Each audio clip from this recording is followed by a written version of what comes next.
Hola a todos, soy Jacqueline León y es un gusto estar con ustedes en este capítulo de Cosa Pública, un programa especial del equipo de prensa de Diario El Trabajo. Hoy tenemos una misión clave, conocer a fondo a quienes aspiran a dirigir nuestra comuna de San Felipe. Juntos descubriremos qué proponen y cómo planean liderar nuestra ciudad. En este episodio conversaremos con Cristian Vils Campos, candidato de Renovación Nacional, médico cirujano, exconcejal y alcalde suplente de San Felipe durante 8 meses. Don Cristian, cuéntenos sobre usted. Mira, yo provengo de una familia de inmigrantes ingleses que llegaron a la séptima región y desarrollaron una ciudad que es Villalegre. Yo nací en Linares y siendo muy joven fui siempre un poco acelerado en todas las cosas que realicé. En ese tiempo se podía saltar cursos enteros de año por secundaria. En ese tiempo uno terminaba cuarto año de humanidades, no como ahora se llama segundo medio. Y me salté cursos y entré a medicina siendo muy joven. Igual hice el servicio militar a los 15 años, también muy joven, en la Escuela de Artillería Linares, donde obtuve el grado de cabo segundo, era artillería. Participé en muchos campeonatos internacionales de natación con Talca y Chillán y gané. Y estuve muy cerca del récord de Chile en 100 metros libres de natación. Entonces, siempre fue súper activo y ingresé a medicina, desarrollé los 7 años de carrera y a los 20, terminando los 22, empezando los 23 años, llegué a San Felipe como médico general de zona, donde he ejercido la cirugía por 46 años, con interrupciones en Estados Unidos 3 años, en New Jersey y en el Hospital de Carabineros, donde desempeñé otros cargos importantes, y en el Hospital de Ipreca. También he desarrollado paralelamente actividades deportivas. Fui médico de la Unión San Felipe y practiqué fútbol durante mucho tiempo, paracaidismo especialmente, por lo cual Carabineros me envió a Estados Unidos a hacer cursos avanzados de desarrollo. Fui oficial de Carabineros de Sanidad de 30 años, alcancé el grado coronel. Soy ingeniero y políticamente nunca había participado en política. Terminado el periodo de Carabineros, por supuesto no se puede pertenecer a ningún partido político siendo miembro activo de la Fuerza Armada.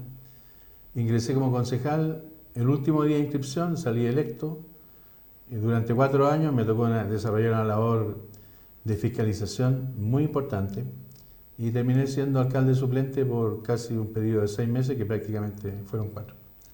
Por las disposiciones legales en ese tiempo el COVID y un mes antes de las elecciones. ¿Y la decisión de ser médico, por qué?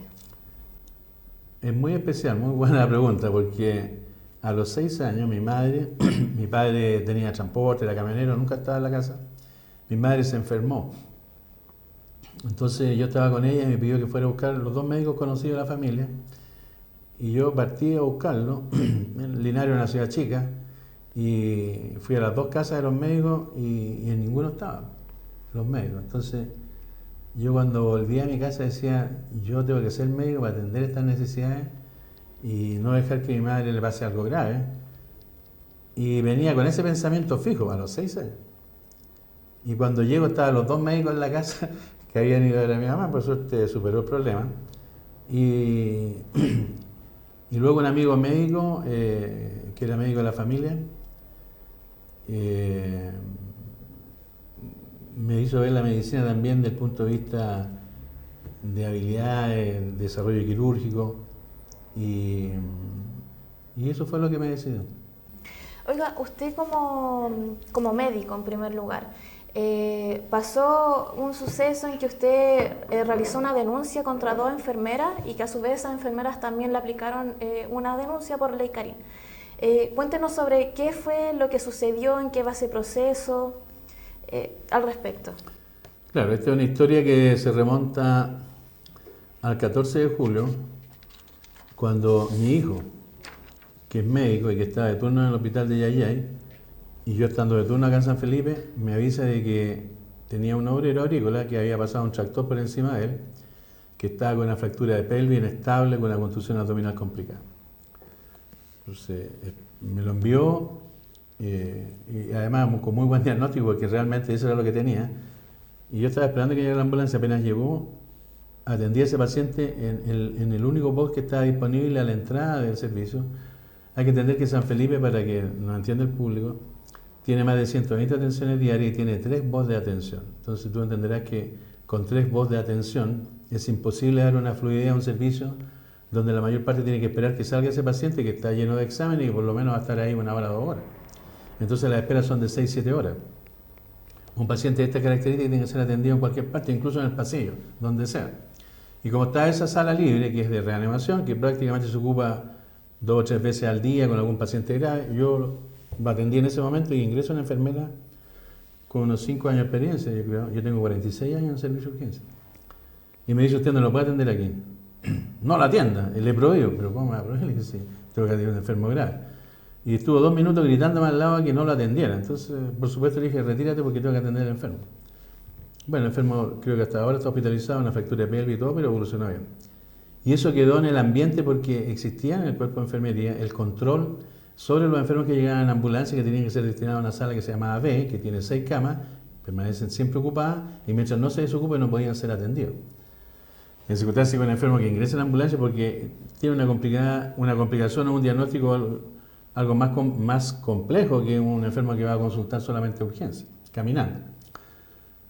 Entonces, como yo alteré esa vía y la enfermera tenía el control sobre los médicos de turno, que habitualmente la mayoría son extranjeros y que algunos están autorizados para ejercer la medicina sin el examen que tienen que realizar, tienen temor también de expresar sus criterios, entonces están sometidos a este control de enfermería y ellas aplicaban un programa de que tenía que solamente atenderse en esa sala B, que no está en ninguna parte escrito ni yo he tomado conocimiento que exista un criterio así.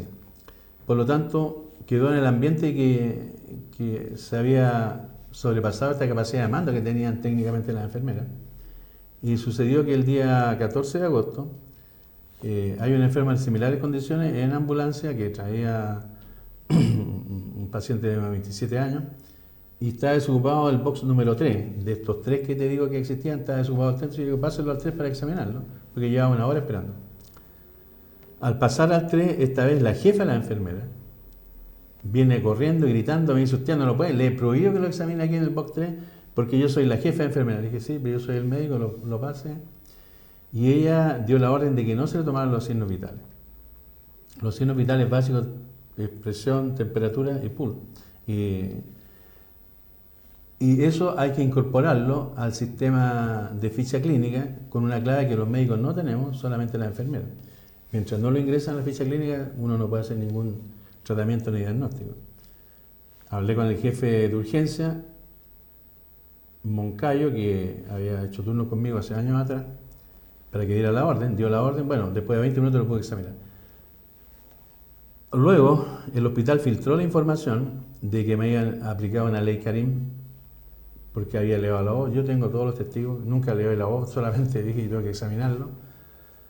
Ahora hay muchas situaciones de control verbal y situaciones de servicio de urgencia que dependen muchas veces de la vida de los pacientes y los tonos de voz pueden ser altos o bajos, pero eso no indica ningún tipo de afección laboral contra nadie. Además, las enfermeras denunciaban, por lo que estuve investigando, que había sido una violencia verbal. ¿Fue efectivamente así? No, nada. Solamente decir, oye, tengo que examinarlo porque, o sea, yo soy el médico y yo soy... Además, la enfermera no era responsable de ese paciente. Si ese paciente muere en el servicio de urgencia, el responsable soy yo, en el caso que lo esté atendiendo. Entonces, ellas filtraron la información, el hospital también, y el sindicato actuó junto con ella y me declararon, hicieron la ley Karim, que no tenía ninguna información respecto a eso hasta el día de hoy, nunca ha sido notificado ni nada.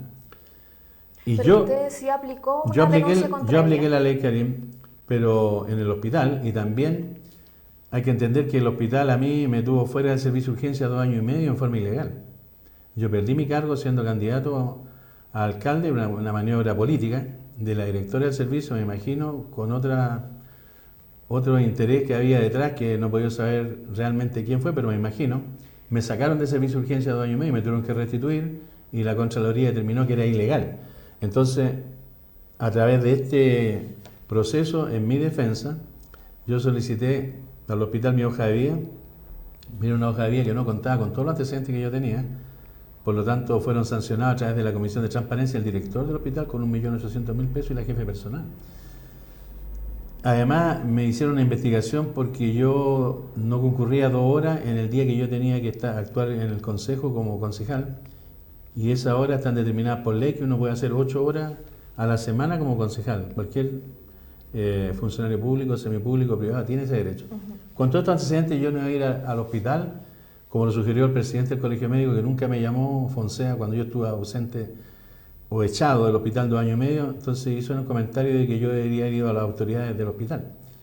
¿Con qué cara voy a ir a la autoridad del hospital si me habían hecho todas estas acciones para echarme? Entonces fui a los tribunales. Cuando usted estuvo ausente en su trabajo, que no lo reincorporaban en el hospital, ¿fue por este tema de la querella que lo habían acusado por cuasi delito de homicidio, no? No tiene nada que ver, no. Ah, ya. Ese cuasi, mira, para terminar la historia, yo fui a Fiscalía y hice la denuncia por obstrucción a la atención médica. Negligencia culpable, se llama impericia culposa, que tiene repercusiones en el sentido que tiene penas de presidio menor y su grado medio. Eso es muy grave, impedir la atención médica en un servicio, donde la enfermera no tiene ninguna responsabilidad legal. El único que tiene responsabilidad legal es el médico. Y respecto a ese tema que tú dices, el año 2015, en Navidad, llegó un paciente de 82 años que se le hizo el diagnóstico de infarto. Se trató como infarto y se hospitalizó como infarto. Yo era el cirujano y lo atendió otro médico. Yo nunca lo vi ni lo traté. No tuve conocimiento de él. Y la familia, el paciente tenía un cáncer renal y al ingreso falleció de lo que muere todas las personas adultas después de los 80 años en Chile, que infarto de miocardio. O sea, se complicó y murió. Además, el sistema de salud en Chile permite que todo, en esa época, y hasta ahora, que todos los tratamientos de infarto se hagan en los servicios de urgencia y no se deriven por la posibilidad de que se compliquen en el trayecto. Entonces se aplicó todo ese sistema, pero el Ministerio Público, yo creo que en una acción política de testigo, me pasó un mes antes que terminara esto, el 2018-2019, a imputado por ser el jefe de urgencia. Resulta que los médicos no tenemos la responsabilidad que aplicaron, que es como de las Fuerzas Armadas, cuando por ejemplo un teniente a cargo de la segunda comisaría de turno y el sargento usa su arma en la plaza de San Felipe y la persona muere, el responsable es el teniente. Se llama responsabilidad de mando. Pero eso en medicina no existe. Y políticamente lo usaron para decir que yo era responsable. ¿Cómo va a ser responsable un médico de la acción de otro médico? Yo te pongo el ejemplo, si yo en un turno tengo 8 especialistas, el oftalmólogo tendría que ir a decirme a mí, oiga doctor, aquí tengo un desprendimiento de retina, examínelo y usted me dice si lo doy de alta. El neurólogo, mira, aquí tengo un accidente vascular, tengo una trombosis en la arteria cerebral media, examínelo para ver si lo doy de alta. El urólogo me diría, oiga, tengo un cálculo renal, ¿qué hago con él? Ese tipo no existe, no ha nacido, ni creo que va a nacer que tenga 30 especialidades médicas. Entonces, era absurdo lo que me estaban aplicando. Entonces, como el título, cuando los médicos son enjuiciados, se llama cuasi delito de homicidio, se presta para decir, oye, este es un homicidio. Y mucha gente piensa que a mí se me murió el paciente y a mí no se me murió. El médico que lo trató, porque nadie está obligado a hacer más allá de lo imposible, lo trató, se trató, porque si fuera así nadie moriría. Y siguiendo esta misma línea de la medicina, ¿qué opina usted sobre el sistema de categorización que se aplica en el sistema de salud? Pésimo, un muy mal sistema, se aplicó durante el gobierno de la Bachelet, importado de Inglaterra, de Birmingham, para una mentalidad europea con una clasificación casi de guerra, donde en Chile ha sido un fracaso.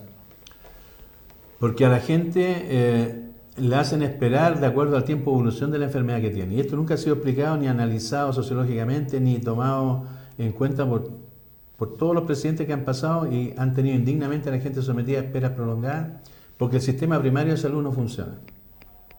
Entonces la gente opciona por el sistema de atención de urgencia. Hay que pensar de que una persona consulta una vez cada 3 años en un servicio de urgencia.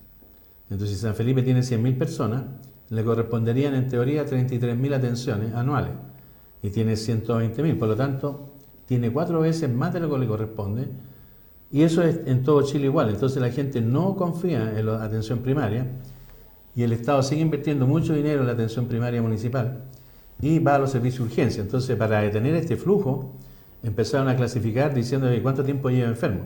Oye, 3 días, no, entonces 4, espere 4 horas. Oye, que desde allá, no es urgencia, entonces, como diciendo, vienen a preguntar por lesera y tienen que esperar para aburrirse y no volver. El chileno vuelve igual. Y tampoco es médico para saber qué afección tiene. Y alguna vez un examen de 5 o 10 minutos determina el tratamiento. Entonces, yo estoy absolutamente en desacuerdo con el sistema de categorización. Yo no lo aplico cuando hago turno, por eso no tengo espera.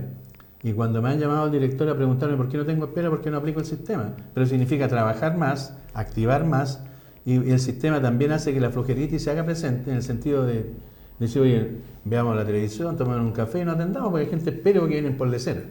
Yo no pienso así. Y en el caso de que usted saliese como alcalde, ¿podría aplicar alguna...? Por supuesto, yo podría ofrecerle al hospital la construcción de 20 BOC de atención de urgencia. Pero no creo que lo quieran porque significa trabajar más. Esa es la verdad. Yo me preocupaba porque yo siento la medicina como algo que fui médico por vocación. Entonces pienso que los médicos deberíamos hacer mucho más para impedir esta negligencia donde se ha muerto gente esperando 8 horas. Usted me mencionaba en un principio, ya como para ir retomando otros temas, que usted es ingeniero también. ¿Ingeniero en qué? En prevención de riesgo. Y en este sentido, ¿cómo mejoraría la ciudad? Primero que haría yo como ciudad, mejorar el acceso a San Felipe, en el sentido de que un tren la atraviesa, como es típico de la ciudad de Chile, el tren parte de la ciudad por el medio y provoca una serie de accidentes, no frecuentes, pero siempre casi mortales. Entonces lo primero que hay que hacer es soterrar la línea del tren.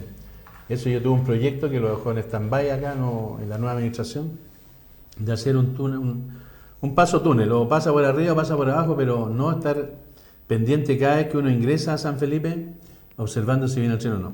Hay que hacer un cambio en la distribución de calle que liquidó el comercio, el plan maestro de la administración anterior, que se gastaron 6.000 millones, liquidó el centro comercial de San Felipe al determinar nuevos flujos, sacar las calzas de superficie y no hacer los estacionamientos de superficie o subterráneos que se necesitaban. Entonces se estrecharon las calles, se metieron las ciclovías que deberían haber llegado hasta la Alameda y todo eso produjo un desastre que prácticamente a las 6 de la tarde el sistema está. Entonces en forma preventiva uno tiene que volver a activar el comercio.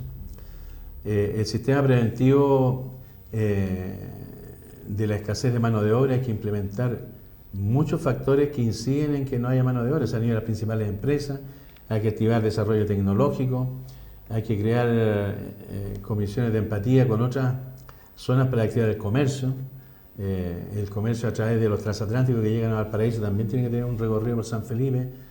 O sea, uno tiene que visualizar a futuro que necesita mucho más cuidado la ciudad, mucho más iluminación.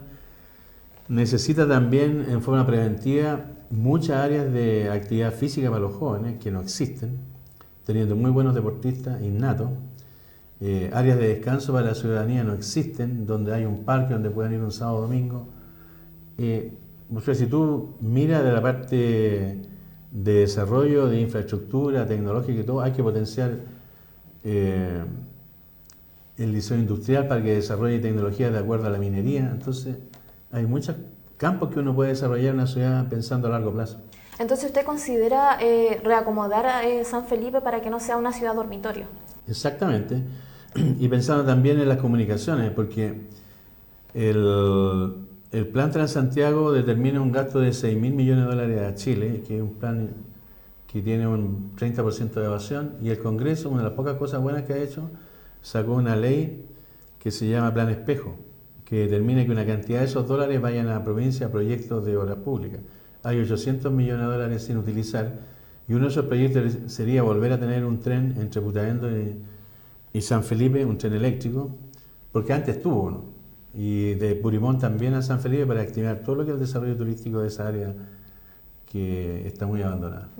Usted mencionaba que durante su estadía como alcalde suplente realizó algunas medidas. ¿Cuáles fueron las que quedaron estancadas? Varias. Una, la compra de 7 hectáreas que teníamos para hacer un parque público en el sector de Barracía. ¿El de Balneario Andacollo? Sí. era cosa de darle el visto bueno porque ya el licen estaba aprobado. Las municipalidades se pueden endeudar y para eso tienen que tener el visto bueno del Ministerio de Hacienda, lo tuvimos, y el respaldo económico porque teníamos un ingreso de 20.000 millones y se pagaban cuotas bajísimas. Y eso se detuvo. El sistema de arborización, que es el que más lamento, nosotros compramos por decisión del Consejo, en forma unánime, 1.500 árboles, liqui ámbar, previo estudio de que era una característica especial para la zona, verde, de buen olor, que se mantenía frondoso. No era una idea mía, sino que muchas municipalidades lo tienen. Y se gastaron 39 millones de pesos, yo alcancé a poner 400 en el medio, que uno lo puede observar ahora que están brotando en el Gamero Central, y esta administración los dejó secar. Eso es un grave error. Y yo digo, el sistema de muchas otras ideas que estaban implementadas, que voy a retomarlas, las dejaron hasta tu porque además, cuando yo dejo el cargo de este corto periodo, la actual administración, me refiero a Carmen Castillo, nunca me llamaron para decirme, oye, usted, ¿cuáles son los proyectos pro ciudad? Por lo menos mencionárselos por si le interesaba. Desecharon a todo, incluso la gente que trabajó conmigo, la persiguieron y el jefe de gabinete al final se terminó suicidando por una persecución que hicieron de ir haciéndole sumario y cambiando las diferentes partes. Fue lamentable. Volviendo un poquito atrás de San Felipe como ciudad dormitorio, usted, bueno, en su programa está considerado el tema de mayor empleabilidad, mayor comercio, pero ¿qué pasa con los estudiantes universitarios, con los estudiantes que van al instituto? Porque ellos también tienen que viajar, tienen que irse. Mira, hay que implementar mucho más medidas de desarrollo de áreas tecnológicas y universitarias y estimular, como en Estados Unidos, que los estudiantes puedan desarrollar en las casas donde habitan ciertas faenas para permitirles no pagar y compartir esa parte para que las familias con escasos recursos puedan mandar a sus hijos a estudiar. Entonces es una forma de atraer gente que puedan vivir en una casa de familia pero hacer ciertos trabajos de limpieza y todo y como pagar su estadía sin tener que desembolsar 300 o 400 mil pesos mensuales y permiten estudiar en la universidad. Hay que desarrollar todo el área de implementación de desarrollo genético de vides, de fruta, porque San Felipe tiene un microclima muy especial que en ninguna parte, en muy pocas partes del mundo existe, donde la vid se da con un grado especial de textura, el sabor, y eso es la tierra, con el microclima porque es un microvalle. Entonces hay que desarrollar esa área tecnológica avanzada para permitir que grandes empresas tecnológicas se incorporen a producir nuevas con esta tierra que es maravillosa, con nuevas tecnologías. Ya para ir pasando a otro tema, hablemos de algunas declaraciones que han generado controversia en su carrera política. En diversas ocasiones ha hecho comentarios que fueron calificados como machistas y también se refirió a la comunidad LGBTIQ+. ¿Qué tiene que decir al respecto? Todos son inventos, porque ese comentario de enfermería es un comentario que era frecuente, de uso público, en los 15 años de vivencia de hospital que tuve yo. Y tú ves que ahora con la ley Karin eso no se puede hacer. Ni siquiera mencionar nada porque ha cambiado todo. Pero ese era un comentario que hicimos extra y que era como una especie de talla, que lo tomaron, lo tergiversaron y lo ampliaron. Llegó hasta el colegio de enfermeras y nunca era contra eso. Yo trabajaba siempre con las enfermeras codo a codo.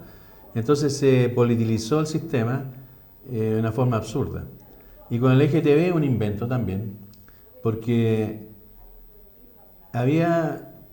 la realidad es esta, había más de 300 permisos precarios en la municipalidad que ni siquiera Ferrer los daba, sino que la gente alrededor de él llegaba y firmaba, le daban permisos precarios a los ambulantes. Y esos vencían en diferentes meses del año, enero, febrero, marzo, abril. Entonces la medida fue, terminemos todos los permisos precarios, establezcamos realmente quiénes son, y una vez al año se renueva, y en ello le tocó a una persona que estaba ahí en un puesto entre Porto y Prat, que empezó a decir, él era del LGTB, y empezó a decir que había una persecución contra él. Nunca fue persecución, ni yo lo conocía. Y él asociaba que su padre, que era su oficial de ejército, lo había maltratado por ser homosexual, que yo también, pues era oficial de carabineros. Nunca lo conocí, ni tuve razón de él. Entonces, después el presidente del círculo mandó una carta y firmado como hombre. No me acuerdo en este momento si era Víctor Barrera, no me acuerdo, pero era hombre. Entonces yo leo la carta que él envió, que a esa agrupación nosotros teníamos un arriendo de 350.000 pesos mensuales, más toda la implementación para tener una panadería y muchos otros beneficios. Entonces él mandó una carta y yo leo, voy a poner el ejemplo, Juan Barrera, y se escucha un grito dentro del consejo, ¡ah! Y todos nos sorprendimos y dicen, no, yo soy mujer, bueno, pero venía firmado por hombre. O sea, ¿qué culpa tenía yo de eso? No, usted está discriminando, pero si firmaste como hombre. No, es que yo soy mujer ahora, bueno, pero ponle el nombre mujer. Entonces de que era muy duro con ellos. Además, cuando quisieron poner la bandera y pintar un banco en la plaza, yo dije, yo dentro de mis facultades no está poner una bandera LGTB porque tendría que poner la bandera del Colo-Colo, la Universidad de Chile, todas las asociaciones.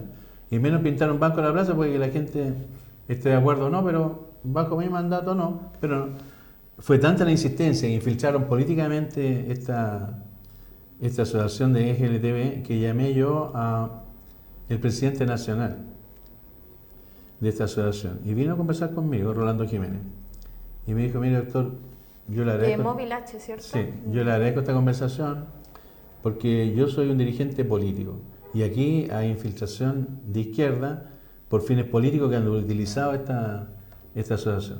Y él los tranquilizó, yo le dije, mire, estos son los beneficios que tienen, hay que darle dentro de los casos recursos también a otras instituciones y no solamente a ellos.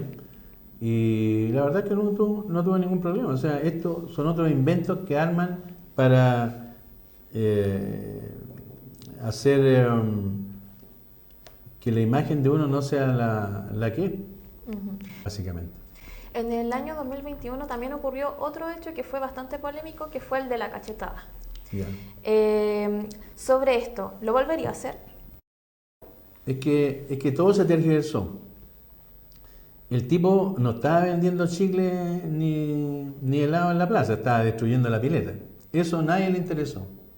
O sea, vieron solamente la reacción. Yo conversé con él. Él no era tampoco un andante ni un hombre de calle, era un argentino que tenía buenos ingresos económicos. Y estaba destruyendo la pileta y la destruyó. Entonces no era una persona en situación de calle. No, y eso lo cambiaron. Entonces, lo primero que hace él, me pega acá en el muslo y yo, reacción, le toco la mejilla. Luego después, la persona que filmó eso, se lo vendió a Freire en 500.000 pesos. Y se fue de vacaciones al sur o no sé a dónde. Y ese video lo amplificaron, hasta el palmetazo lo amplificaron. Y sé quién imitó hasta el palmazo que fue más rápido en la imagen. Entonces, todo se tergiversó y nadie se interesó que realmente yo estaba deteniendo a un tipo que estaba haciendo tira la pileta, que no era una persona andante ni un pobre tipo que estaba siendo sometido por el alcalde prepotente. Todo eso lo tergiversaron. Y hasta el día de hoy lo que tú quieres tener es un tipo que tenga liderazgo y que tenga carácter para defender lo que es propio nuestro. Pero por supuesto que no, si se lo pego, se lo voy a pegar mejor, cosa que caiga al tiro y no así tan chico. No lo volvería a hacer. ¿No lo volvería a hacer entonces? No. ¿Y cómo abordaría entonces ese tipo de situaciones? Lo mando a detener por carabinero. Simplemente. Claro. Y ya, como para ir cerrando, ¿cuál es la visión entonces que usted tiene de San Felipe? Mala. ¿Por qué? Por todo lo que los sanfelipeños piensan, porque San Felipe ha tenido 200.000 millones de pesos en 12 años de administración de izquierda, después de Jaime Amar, que no se ven en ningún progreso. Y tú miras ciudades que antes nos miraban a nosotros como también como los Andes, y los Andes nos superan todo, en proyectos, en inversiones, en todo. Entonces, tú miras cuál ha sido el progreso de 200.000 millones de pesos, ¿dónde están? Están invertidos en operadores políticos, en proyectos mal hechos, 6.000 millones perdidos, pago inadecuado. Por ejemplo, la administración anterior pagó a Citeluz, una empresa que tenía que hacer la transformación de luz pública en San Felipe, 1.500 millones, era un pago ilegal porque no estaba autorizado por el Consejo. Yo mismo presenté la presentación a Contraloría, yo mismo suspendí el pago y se pagaron como 500 millones de pesos que la administración de Carmen Castillo nunca ha exigido la devolución, porque son de la misma línea. Entonces San Felipe se deterioró, el centro murió, se fueron importantes empresas que quebraron o se movilizaron, se fue el ejército, permitieron que el ejército del Yungay se fueran, Y prueba de ello que este 18 ni siquiera el ejército desfiló en San Felipe. Una de las consecuencias de esa falta de visión permitieron que la carretera entrara directo a la entrada de San Felipe, bloqueando absolutamente la entrada, dejando una ciudad horrible de entrada, cuando podía haber pasado a cualquier otra parte. Entonces, lógicamente que el accionar del municipio se nota cuando hay proyectos. Si tú miras, los proyectos de Freire fueron cero, todo fue una continuidad de Amar, y los proyectos de Carmen Castillo, cero. También en términos de un colegio, pero ningún proyecto importante, comparado por ejemplo con Yayay, que tiene una enorme cantidad de proyectos, luminaria, luz eléctrica, una serie de implementaciones, parques. Entonces, para todo tienen proyectos. La CEPLA de aquí no ha tenido ningún proyecto. Entonces, cuando la candidata dice, ¿qué ofrece? Y si no tiene ningún proyecto, porque no ha hecho nada. Entonces, eso se ve en la ciudad que se desploma. Entonces, todo va influyendo. Y en cuanto a la seguridad pública, que es una de las cosas que más están afectando actualmente a los ciudadanos. La seguridad pública es un tema vigente y las municipalidades, si bien no tienen la responsabilidad de hacer sistemas policiales, sí tienen que suplir la deficiencia que tiene Carabineros. Carabineros, 40 años atrás salían 60 funcionarios de 400 a la calle en un servicio, hoy día no salen ni 6. Y eso también hay que reconocer que Carabineros se transforma en institución administrativa inoperante, porque la gente espera otra cosa de Carabineros. No espera que anden en auto último modelo, sino que 2 carabineros caminando. Pero también Carabineros tiene que ser respaldado en su acción, y los sistemas políticos no lo han respaldado. Entonces, cuando un carabinero toma una acción, preso, dado de baja, entonces se produce una introspección adentro. ¿Cómo voy a hacer mi función si me van a dar de baja? Entonces, tiene que haber un respaldo político y un sistema judicial que tiene un 7% de aprobación de la ciudadanía porque es ineficiente y malo. Ya vemos la corrupción que existió con todo este tipo de Hermosilla, donde todo se arreglaba entre telefonazos de todos los partidos. Entonces, realmente cuando se tiene gente y sale al otro día, porque a los jueces no les interesa mantener detenido a la gente, entonces Carabineros lucha contra todo eso y al final se terminan agotando. Entonces la municipalidad tiene que asumir la fase preventiva, y eso significa crear un sistema como policía de barrio. O sea, tener una central dividida en cuadrantes, y en cada cuadrante una cantidad determinada de funcionarios específicamente atiendan las funciones de esa área, con un cuerpo telefónico que responda adecuadamente, con un visor de cámara que sea operativa, no como están ahora, que observan y no pueden hacer nada. Esas cámaras tienen que estar en Carabineros. Tiene que haber Carabineros junto con los funcionarios encargados de seguridad que puedan hacer la acción represiva o preventiva. Y trabajar mucho con la comunidad a través de la Junta de Vecinos, porque ellos son los que determinan finalmente los focos de conflicto donde hay intercambio de venta de droga, que son lo que va alterando todo el sistema desde la adolescencia hacia adelante. Entonces, eso hay que meterlo a todo a la cárcel. Y respecto a la toma de San Felipe, ¿la consideran su programa? Sí, hay que sacarla. Eso es un detrimento por muchas condiciones. Primero, sociales, de imagen, sanitaria. En la mayor parte son inmigrantes, subvenden los productos adentro. Hay hasta prostíbulos, yo creo que hasta cementerio pueden haber, porque vigilan con ametralladora adentro y es un terreno vedado que no se va a permitir. Son 6 meses de maniobras legales y los voy a sacar. ¿Y cómo lo haría? Como lo hacen todos, o sea, con la fuerza pública. Previo análisis, sí, de las asistencias sociales, hacer un catastro donde están los niños, todos son los que más sufren, pero el resto que no tiene residencia, que son extranjeros, que son ilegales, tienen que salir.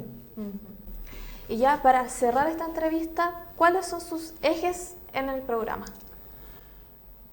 Básicamente, en seguridad, lo que te explicaba, reordenar el sistema de seguridad, porque aquí hay una mezcla de lo que son guardias, lo que son inspectores, entonces eso no se entiende muy bien. Tiene que implementarse con vehículos adecuados, de respuesta rápida, con comunicación adecuada. El sistema vial de tránsito lo vamos a cambiar. Hay calles que deberían, por su fuerza natural, cambiarse. Un ejemplo es Toconal. Toconal no debería llegar a Hermanos Carreras, sino que debería llegar a Alameda. A Gran Ahumada también, corta antes, una cuadra antes, que no sé por qué no llega a la Alameda Chacabuco. Y Cajales también se cambió y hay que poner instalaciones de semáforo. La parte vial es súper importante. Volver y establecer rápidamente licitaciones para hacer estacionamiento entre áreas principales que tengan unos 3.000 o 4.000 estacionamientos para autos, cosa que el sanfelipeño se vea seguro de que deja el auto en condiciones y que no va a estar expuesto al sol ni que ni a los vándalos y que promueve el comercio. En la parte de vivienda hay que estimular el desarrollo no sectorial en el sentido de meter 1.500 viviendas en un solo sector, sino que hacer parcelaciones de 80, 100 casas en diferentes partes con apoyo de la municipalidad. La parte de minusválidos, implementar. Yo tenía un proyecto, de lo que tú me preguntaste, de hacer un edificio especial para minusválidos que estaría ubicado en Maipú con Santo Domingo. Ese proyecto también se detuvo, donde estaba la antigua piscina municipal de San Felipe. También hay que hacerlo. Hay que tener un sistema de tranvía, ojalá eléctrico, porque está entregando el gobierno sistema de tranvía eléctrico a diferentes ciudades, Iquique una de ellas, para tener un recorrido para personas de tercera edad. En la parte de salud, implementar sistemas como apoyar la implementación de implantes en personas edentadas. Ese proyecto también lo detuvo esta administración, que eran 30 millones de pesos, para ponerle implante a 30 personas a un costo cero y que permitan tener una dentadura normal, no solamente recuperar la sonrisa, sino que poder comer. A mí me dicen que yo cerré el antiguo sistema dental que había, pero era inoperante, era manejado no médicamente y pasó a depender del Servicio de Salud Municipal. Y la verdad es que era manejado por una contadora y no estaba dentro del ámbito de función médica. El deporte yo creo que es una labor que tengo que hacer extensísima, que es implementar las instalaciones deportivas para diferentes deportes, no solamente el fútbol, sino que todos los otros deportes que han aparecido y que no hay dónde hacerlo. Entonces es un proyecto que tiene que hacer con desarrollo regional, de implementar. Hay 5.000 deportistas de fin de semana que deben jugar en 3 o 4 canchas normales de pasto y el resto son todas de tierra. Entonces también hay que pensar que San Felipe en sus años, con el boom de la exportación, ha producido más de 800 millones de dólares, tanto en agricultura como en minería, y la inversión del Estado que ha sido pobrísima. Basta ver y recorrer las áreas rurales, caminos en mal estado, iluminación deficiente, que eso tiene que mejorar y tiene que ser impulsado por las autoridades que dirigen una ciudad con visión de futuro y tener proyectos a largo plazo de 4 o 8 años. Don Cristian, hemos llegado al fin de esta entrevista. Le agradezco su participación aquí en Cosa Pública. Y si quiere puede despedirse ante la cámara, ante nuestros... Sí, la verdad es que agradezco la invitación. Por todo esto que hemos mencionado, yo lo que quiero solicitar a los sanfilipeños es que me den la oportunidad de demostrarles que yo tengo las capacidades y la experiencia de poder desarrollar una muy buena ciudad, que es lo que todos esperamos cuando llegamos a esta ciudad, y yo ya me siento un sanfilipeño más. En esta entrevista con Cristian Viles Campos, candidato RN a la alcaldía de San Felipe, abordamos algunos de los temas más controvertidos de su carrera política y escuchamos sus explicaciones. Conocimos su visión de ciudad y finalmente compartió con nosotros sus propuestas claves para el futuro de la comuna. Recuerden que el domingo 27 de octubre tienen la oportunidad de elegir al próximo alcalde. Conocer a fondo a cada candidato es esencial para tomar una decisión informada. Nos vemos en la próxima entrevista de Cosa Pública. No se lo pierdan.